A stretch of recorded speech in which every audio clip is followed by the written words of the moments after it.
नमस्कार दोस्तों, आपका स्वागत है मेरे YouTube चैनल स्टडी जीके गुरुजी पर। दोस्तों, मेरा नाम है ईश्वर पुरोहित। तो दोस्तों, आपके आसपास यदि कोई व्यक्ति है, किसी अपराध के संदेह में गिरफ्तार किया जाता है, तब आपके मन में यह सवाल जरूर आया होगा कि अब इस अभियुक्त का क्या होगा। या फिर आपने अपने दैनिक जीवन में कभी ना कभी पुलिस रिमांड के बारे में जरूर सुना होगा। तो आपके मन में यह सवाल जरूर आया होगा कि कोर्ट ने इस व्यक्ति को पुलिस रिमांड पर भेज दिया, तो आखिर यह पुलिस रिमांड होती क्या है। तो दोस्तों, आज के वीडियो के माध्यम से हम इसी टॉपिक अर्थात पुलिस अभिरक्षा और न्यायिक अभिरक्षा को अच्छे से समझने वाले हैं। दोस्तों, आगे बढ़ने से पहले यदि आपने अभी तक मेरे चैनल को सब्सक्राइब नहीं किया है तो मेरे चैनल को सब्सक्राइब कर दीजिए और बेल आइकन को भी प्रेस कर दीजिए, जिससे ऐसे ही महत्वपूर्ण वीडियो आप तक समय समय पर पहुंचते रहे। तो चलिए दोस्तों, आपका ज्यादा समय न लेते हुए वीडियो की शुरुआत करते हैं। सबसे पहले हम यह समझ लेते हैं कि पुलिस अभिरक्षा किसे कहते हैं। यदि दोस्तों सामान्य शब्दों में पुलिस अभिरक्षा को मैं आपको समझाऊं तो जब किसी व्यक्ति को पुलिस के द्वारा गिरफ्तार किया जाता है और वो पुलिस की कस्टडी में आ जाता है, पुलिस की हिरासत में आ जाता है, तो उसे ही पुलिस अभिरक्षा कहा जाता है। जब कोई व्यक्ति पुलिस की अभिरक्षा में होता है तब पुलिस उस व्यक्ति से पूछताछ कर सकती है। यदि किसी हथियार को बरामद करना है तो उस हथियार को बरामद कर सकती है, या फिर घटनास्थल पर जाकर के जो अपराध हुआ है उसका जो घटनाक्रम है उसको वापस से दोहरा सकती है, ताकि पुलिस जो है उसे अपराध की जो कड़ी है उसके बारे में पता चल सके। या फिर अन्य कोई साक्ष्य जो जुटाना हो, इसके लिए भी अभियुक्त से वह पूछताछ कर सकती है। तो जब पुलिस के द्वारा किसी अभियुक्त से पूछताछ की जाती है और जो अभियुक्त होता है वह जेल में ना होकर पुलिस थाने में होता है, और वो किसकी कस्टडी में होता है? पुलिस की कस्टडी में होता है, अर्थात उसकी जो निगरानी है वो पुलिस के द्वारा की जाती है। तो दोस्तों, इसी प्रक्रिया को पुलिस कस्टडी, पुलिस अभिरक्षा या फिर पुलिस रिमांड के नाम से भी जाना जाता है। दोस्तों, इस प्रकार जांच पड़ताल के दौरान यदि कोई व्यक्ति पुलिस का सहयोग नहीं करता है तो पुलिस उससे सख्ती भी कर सकती है, तो यह पुलिस रिमांड होती है। चलिए इसे हम स्लाइड के माध्यम से और अच्छे से समझते हैं। तो चलिए हम पुलिस अभिरक्षा को समझते हैं। सबसे पहले हम पुलिस अभिरक्षा का अर्थ समझते हैं। तो जब पुलिस किसी व्यक्ति को किसी अपराध के संदेह में गिरफ्तार करती है और उसे थाने के लॉकअप में रखती है, जांच के लिए अपने साथ ले जाती है, तो उसे पुलिस अभिरक्षा कहते हैं। इसका मुख्य उद्देश्य क्या है? आरोपी से पूछताछ करना और साक्ष्य जुटाना। तो इस प्रकार से जब पुलिस किसी व्यक्ति को गिरफ्तार करती है, गिरफ्तार करने के बाद उसे लॉकअप में रखती है, तो इसे ही पुलिस अभिरक्षा कहा जाता है। इसमें जो पुलिस होती है उसका मुख्य उद्देश्य होता है साक्ष्य जुटाना। ठीक है, अब यहां पर पुलिस रिमांड जो है, पुलिस अभिरक्षा है, उसे दो अर्थों में बताया गया है। पहला तो यहां पर बताया गया है कि जब पुलिस किसी व्यक्ति को किसी अपराध के संदेह में गिरफ्तार करती है और उसे थाने पर लॉकअप में रखती है, तब वह पुलिस अभिरक्षा में माना जाएगा। या फिर जब वह कोर्ट के सामने उपस्थित हो जाता है और कोर्ट उसे पुलिस के हवाले कर देती है, पुलिस की हिरासत में भेज देती है, तब जांच के लिए यदि पुलिस उसे अपने साथ ले जाती है तो उसे पुलिस अभिरक्षा कहा जाता है। तो इस प्रकार से दो अर्थों में पुलिस अभिरक्षा को आपने समझ लिया है। अब हम यह समझते हैं कि पुलिस अभिरक्षा जो है उसकी समय सीमा कितनी होती है। तो पुलिस अभिरक्षा की समय सीमा को देखें तो न्यायालय की अनुमति के बिना 24 घंटे पुलिस कस्टडी में किसी व्यक्ति को पुलिस रख सकती है। इसका अर्थ यह है कि जब भी पुलिस किसी व्यक्ति को गिरफ्तार करती है तो वह 24 घंटे तक पुलिस हिरासत में रख सकती है। 24 घंटे के बाद में, जब 24 घंटे समाप्त हो जाते हैं, उसके बाद में उसे तुरंत ही कोर्ट में पेश करना होता है। दूसरा है न्यायालय की अनुमति से। न्यायालय की अनुमति से पुलिस 15 दिन की जो पुलिस कस्टडी है उसमें किसी व्यक्ति को रख सकती है, या फिर न्यायालय जो 15 दिन की कस्टडी में किसी अभियुक्त को भेज सकती है। ठीक है, तो न्यायालय की अनुमति के बिना 24 घंटे तक और न्यायालय की अनुमति से 15 दिन तक किसी भी अभियुक्त को पुलिस कस्टडी में भेजा जा सकता है। अब जो ये 15 दिन दिखाए गए हैं, ऐसा नहीं है कि किसी व्यक्ति को गिरफ्तार किया गया है तो उसे 15 दिन तक निरंतर ही पुलिस कस्टडी में रखा जाएगा।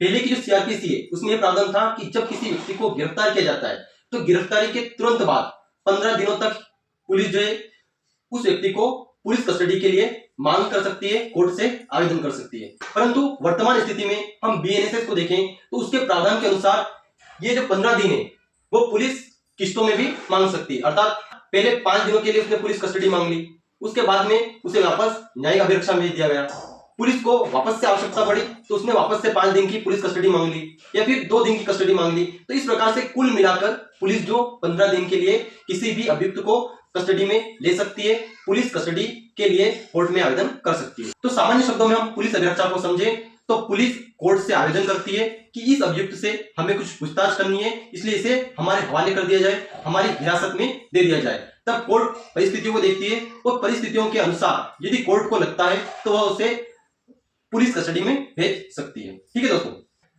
चलिए अब हम यह समझते हैं कि पुलिस कब तक किसी अभियुक्त को अपनी रिमांड में लेने के लिए कोर्ट से आवेदन कर सकती है। तो मैंने यहाँ पर एक चार्ट बनाया है, चार्ट के माध्यम से हम इसे अच्छे से समझेंगे। इससे समझने से पहले हमें यह समझना होगा कि अभियुक्त कितनी हिरासत में रहेगा।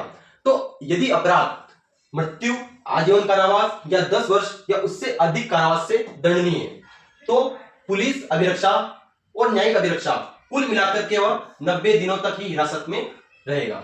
ठीक है, समझ गए आप।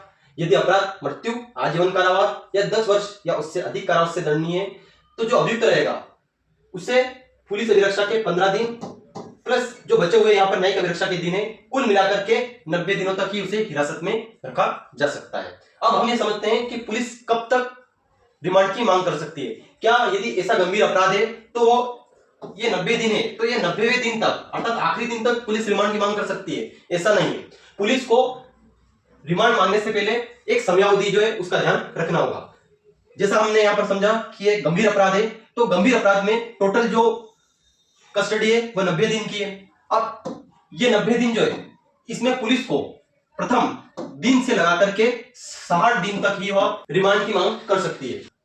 तो इस प्रकार से यदि गंभीर अपराध है तो टोटल जो कस्टडी है वह 90 दिन की रहेगी और इन 90 दिनों में पुलिस यदि उसे अपनी कस्टडी में लेना चाहती है, पुलिस रिमांड की मांग करना चाहती है तो उसे अभियुक्त को कोर्ट के समक्ष पेश किए गए दिन से 60 दिन तक आवेदन वह कर सकती है। 60 दिन के बाद में 90 दिन तक अर्थात इन 30 दिनों की अवधि में वह रिमांड की मांग नहीं कर सकती। दूसरा, यदि अपराध 10 वर्ष से कम कारावास से दंडनीय अपराध है तो ऐसे में पुलिस अभिरक्षा और न्यायिक अभिरक्षा कुल मिलाकर के अभियुक्त को 60 दिन तक ही हिरासत में रखा जा सकता है। ये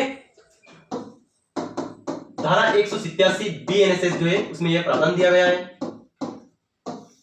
क्या प्रावधान दिया गया है कि किसी भी अभियुक्त को यदि 10 वर्ष से कम कारावास से दंडनीय अपराध का उस पर संदेह है तो ऐसे में पुलिस अभिरक्षा प्लस न्यायिक अभिरक्षा कुल मिलाकर के 60 दिन तक ही हिरासत में रखा जा सकता है। अब पुलिस जो है वह इन 60 दिनों की अवधि में कभी भी पुलिस रिमांड की मांग नहीं कर सकती है। उसके लिए भी उसे समयावधि का पालन करना होगा, इस प्रावधान का पालन करना होगा।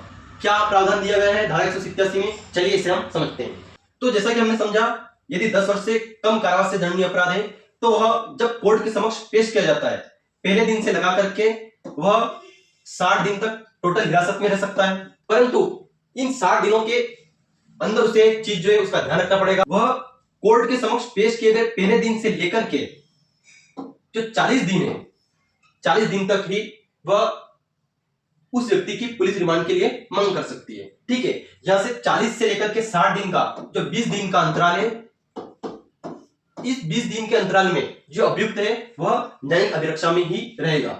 इस दौरान जो 40 दिन से लेकर के 60 दिन का जो समय होता है, इस दौरान जो पुलिस है वो कोर्ट से ऐसी मांग नहीं कर सकती है और यदि मांग भी करती है तो वह असफल रहेगी। तो इस प्रकार से यदि गंभीर अपराध है तो उसमें 90 दिन की टोटल कस्टडी होती है। उन 90 दिनों में वह शुरू दिन से लेकर के 60 दिन तक रिमांड की मांग कर सकती है। और यदि 10 वर्ष से कम दंडनीय अपराध है तो ऐसे अपराध में टोटल जो हिरासत है वह 60 दिन की रहेगी, टोटल कस्टडी 60 दिन की रहेगी। परंतु जो पुलिस है वह पुलिस रिमांड की मांग करना चाहती है तो उसे कोर्ट में पेश किए गए दिन से लेकर के 40 दिन तक ही वह ऐसा आवेदन कर सकती है। 40 दिन से लेकर के 60 दिन का जो 20 दिन का जो अंतराल है इसमें वह जुडिशियल कस्टडी में ही रहेगा। तो आप आसान भाषा में पुलिस अभिरक्षा को समझ गए हैं। अब हम यह समझते हैं कि न्यायिक अभिरक्षा किसे कहते हैं। तो न्यायिक अभिरक्षा का अर्थ जब हम समझते हैं तो जब पुलिस किसी आरोपी को गिरफ्तार करती है तो उसे 24 घंटे के भीतर मजिस्ट्रेट के समक्ष पेश करना होता है। यह एक आज्ञापक प्रावधान है। अब यदि पुलिस को और पूछताछ की जरूरत नहीं होती है तो मजिस्ट्रेट आरोपी को न्यायिक अभिरक्षा में भेज देता है। अभियुक्त न्यायालय की निगरानी में होता है। तो जब हमने पहले पुलिस अभिरक्षा को समझा था तो उसमें हमने यह देखा था कि पुलिस अभिरक्षा में यदि कोई व्यक्ति होता है तो वह पुलिस कस्टडी में होता है, अर्थात पुलिस की निगरानी में होता है। परंतु जब हम न्यायिक अभिरक्षा को देखते हैं तो न्यायिक अभिरक्षा में जो अभियुक्त होता है वह न्यायालय की कस्टडी में होता है, न्यायालय की निगरानी में होता है। यहाँ पर पुलिस की मर्जी नहीं चलती है। पुलिस जो है किसी भी अभियुक्त से न्यायिक अभिरक्षा में पूछताछ नहीं कर सकती है। जब हमने पुलिस अभिरक्षा देखी थी तो पुलिस अभिरक्षा में जो अभियुक्त था उसे थाने में लॉकअप में रखा गया था, परंतु न्यायिक अभिरक्षा में किसी भी अभियुक्त को लॉकअप में न रख करके उसे सिविल कारागार में अर्थात जेल में भेजा जाता है और जेल में वह जो जेल अधिकारी होता है, जेलर जो होता है, उसकी निगरानी में होता है और कोर्ट जो है उसकी उस पर निगरानी होती है। तो इस प्रकार से पुलिस अभिरक्षा और न्यायिक अभिरक्षा में यह प्रमुख अंतर है कि पुलिस अभिरक्षा में पुलिस की निगरानी होती है, न्यायिक अभिरक्षा में न्यायालय की निगरानी में होता है। पुलिस अभिरक्षा में वह लॉकअप में होता है, न्यायिक अभिरक्षा में ऐसा व्यक्ति जो है वह सिविल कारागार में होता है। पुलिस अभिरक्षा में पुलिस पूछताछ कर सकती है, न्यायिक अभिरक्षा में पुलिस किसी भी अभियुक्त से पूछताछ नहीं कर सकती है। ठीक है दोस्तों, अब हम ये देखते हैं कि न्यायिक अभिरक्षा जो है उसकी समय सीमा क्या है, उसकी टाइम लिमिट क्या है। तो 10 वर्ष से यदि कम कारावास से दंडनीय अपराध है तब जो अभियुक्त है वह 60 दिन तक जुडिशियल कस्टडी में रह सकता है। जब हमने पहले वाली स्लाइड देखी थी इसमें जो हमने 60 दिन देखे थे तो इन 60 दिनों तक निरंतर वह न्यायिक अभिरक्षा में रह सकता है। यदि कोर्ट को ऐसा लगता है कि किसी अभियुक्त की पुलिस रिमांड नहीं देनी है तो वह जब न्यायालय में पेश किया जाता है उस दिन से लगा करके 60 दिन तक न्यायिक अभिरक्षा में रह सकता है। उसके लिए इस प्रकार से जो टाइम लिमिट है वह आवश्यक नहीं होती है, वह इन 60 दिनों तक किसी भी अभियुक्त को न्यायिक अभिरक्षा में भेज सकता है। अब यदि अपराध मृत्यु, आजीवन कारावास या 10 वर्ष या उससे भी अधिक कारावास से दंडनीय है तो ऐसे में जो उसकी जुडिशियल कस्टडी होगी वह 90 दिन होगी। ठीक है, अब हम यह समझते हैं कि ये जो न्यायिक अभिरक्षा है यह कब मिलती है। तो न्यायिक अभिरक्षा के लिए 4 प्रावधान है। फर्स्ट, 24 घंटे के बाद, अर्थात जब पुलिस के द्वारा किसी आरोपी को गिरफ्तार किया जाता है और गिरफ्तार करने के 24 घंटे के भीतर उसे कोर्ट के समक्ष पेश किया जाता है। जब किसी अभियुक्त को कोर्ट के समक्ष पेश किया जाता है तब कोर्ट यह देखती है कि यह अपराध कैसा है, 10 वर्ष या उससे अधिक दंडनीय अपराध से दंडित होने जैसा अपराध है या फिर कोई छोटा अपराध है। एक उदाहरण के लिए मैं बता दूं कि मान लिया जाए कि कोर्ट ने तय कर लिया कि 10 वर्ष से कम दंडनीय अपराध का मामला है, तो ऐसे में यदि पुलिस जो है वह रिमांड की मांग कर रही है तो उसे रिमांड में भेज दिया जाएगा। परंतु यदि पुलिस जो है वह रिमांड की मांग नहीं कर रही है या फिर पुलिस के द्वारा रिमांड की मांग तो की गई थी पर न्यायालय के द्वारा पुलिस रिमांड को खारिज कर दिया गया है, तब ऐसी स्थिति में जो व्यक्ति है वह न्यायिक अभिरक्षा में भेज दिया जाता है। तो इस प्रकार से 24 घंटे के बाद यदि कोर्ट को ऐसा लगता है कि इस व्यक्ति को न्यायिक अभिरक्षा में भेज दिया जाना चाहिए तब कोर्ट उसे न्यायिक अभिरक्षा में भेज सकती है। दूसरा है पुलिस रिमांड खत्म होने के बाद। तो मान लिया जाए किसी अभियुक्त को गिरफ्तार किया गया और गिरफ्तार करने के बाद में उसे कोर्ट के समक्ष पेश किया गया। कोर्ट के समक्ष पेश करने पर जैसे भी स्थिति हो, मान लिया जाए वह गंभीर अपराध है तो उसकी टोटल कस्टडी 90 दिन की है, यदि 10 वर्ष से कम दंडनीय अपराध है तो उसकी टोटल कस्टडी 60 दिन की है। ऐसे में अब मान लिया जाए कि कोई अभियुक्त जो है वह 10 वर्ष से कम दंडनीय अपराध जो है उसका संदेह है और ऐसी स्थिति में पुलिस ने रिमांड मांगी और उसे ये जो टाइम पीरियड होता है इस टाइम पीरियड के लिए उसे पुलिस रिमांड में भेजा जा सकता है। मान लिया जाए उसने कोर्ट के समक्ष पेश करने के दिन से 5 दिनों तक की पुलिस रिमांड की मांग की, अर्थात उसने यहां से लेकर के यहां तक की पुलिस रिमांड की मांग की। अब यहां से पुलिस रिमांड जो है वो खत्म हो रही है, यहां से पुलिस रिमांड क्या हो रही है, खत्म हो रही है, इतने दिनों तक की पुलिस रिमांड लागू है। तो यहां से वापस से जो व्यक्ति है वह न्यायिक अभिरक्षा में चला जाएगा, या फिर मान लिया जाए कि वह इतने दिनों तक न्यायिक अभिरक्षा में रहा और यहां पर आकर के वापस से पीआर की मांग की जाती है और पीआर उसे दे दी जाती है, 5 दिनों की पीआर दे दी जाती है, तो वह यहां तक पुलिस कस्टडी में रहेगा और यहां से वापस से न्यायिक अभिरक्षा लागू हो जाएगी। तो इस प्रकार से जब पुलिस रिमांड खत्म हो जाती है, यहां पर पुलिस रिमांड खत्म हुई तो यहां से ही न्यायिक अभिरक्षा लागू हो गई, यहां पर पुलिस रिमांड खत्म हुई तो यहां से ही न्यायिक अभिरक्षा लागू हो गई। तो इस प्रकार से पुलिस रिमांड की मांग करती है। मान लिया जाए उसे कोर्ट के समक्ष पेश किया गया और पुलिस ने 5 दिन की रिमांड मांगी और कोर्ट ने 5 दिन की रिमांड दे दी, तो 5 दिन के बाद जैसे ही 6ठा दिन लागू होगा तब से ऐसा व्यक्ति जो है वह न्यायिक अभिरक्षा में चला जाएगा। 5 दिन तक तो वह पुलिस कस्टडी में रहा और छठे दिन से वह न्यायिक अभिरक्षा में चला गया। तो इस प्रकार से यहाँ पर यह समझाया गया है कि पुलिस रिमांड खत्म होने के बाद तुरंत ही वह न्यायिक अभिरक्षा में चला जाता है। तीसरा प्रावधान है जमानत रद्द होने पर। यदि किसी व्यक्ति को जमानत मिल गई है और जमानत मिलने के बाद में ऐसा व्यक्ति जो है वह बेल जो है वह जंप कर देता है, तो ऐसी स्थिति में जब वह कोर्ट में पेश होता है तब वह न्यायिक अभिरक्षा में होता है। चौथी स्थिति है सरेंडर करने पर। सरेंडर करने पर इसका मतलब यह है कि जब कोई अभियुक्त है वह न्यायालय के समक्ष उपस्थित होता है और अपने आप को न्यायिक हिरासत में लेने की याचना करता है, तब वहां से ही न्यायिक हिरासत जो है वह लागू हो जाती है, न्यायिक अभिरक्षा जो है वह लागू हो जाती है। तो इस प्रकार से न्यायिक अभिरक्षा कब मिलती है? 24 घंटे के बाद, पुलिस रिमांड खत्म होने के बाद, जमानत रद्द होने पर और सरेंडर करने पर न्यायिक अभिरक्षा लागू होती है। अब हम ये समझते हैं कि न्यायिक अभिरक्षा के दौरान क्या होता है। न्यायिक अभिरक्षा का जो पीरियड चलता है तो उसमें क्या होता है? तो इसमें जो आरोपी है वह थाने के लॉकअप में नहीं बल्कि जेल में रखा जाता है।